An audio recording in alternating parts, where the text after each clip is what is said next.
रात के तकरीबन 2:30 बजे थे। आसमान में छात बादलों के पीछे छिपा बैठा था और दूर एक सुनसान स्टेशन अपनी सांसें थामे खामोश खड़ा था। Raghavpur railway station. दीपक नाम का एक लड़का जो पास के शहर में इंटरव्यू देकर लौट रहा था, आखिरी ट्रेन छूट जाने की वजह से स्टेशन पर ही रुक गया। अगली ट्रेन सुबह 6 बजे थी। टिकट लेकर वो थक हार कर प्लेटफॉर्म नंबर 7 की बेंच पर बैठ गया। वहां बस एक टिमटिमाती ट्यूबलाइट जल रही थी जो कभी जलती कभी बुझती।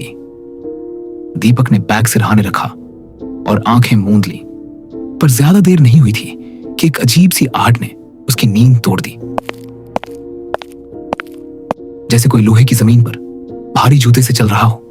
उसने आंखें खोली, देखा कोई नहीं था।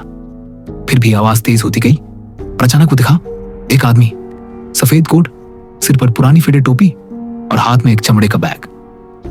वो प्लेटफॉर्म के बिल्कुल सिरे पर खड़ा था, छाया की तरह शांत। दीपक ने आवाज लगाई, कौन है? हेलो। कोई जवाब नहीं आया। आदमी ने धीरे से सिर मोड़ा और फिर अंधेरे में गायब हो गया। अब दीपक को घबराहट होने लगी। वो स्टेशन के चौकीदार लाला भैया के पास गया जो चाय की केतली में कुछ गर्म कर रहे थे। भैया, कोई आदमी दिखा अभी, सफेद कोट में, प्लेटफॉर्म के एंड पर।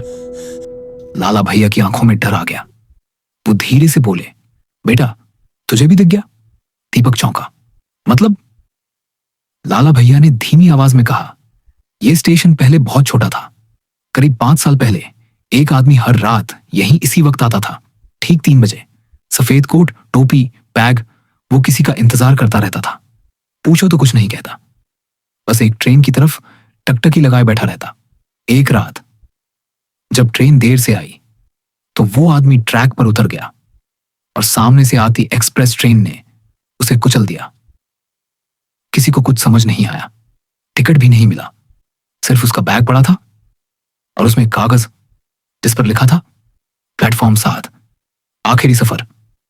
दीपक सन्न रह गया।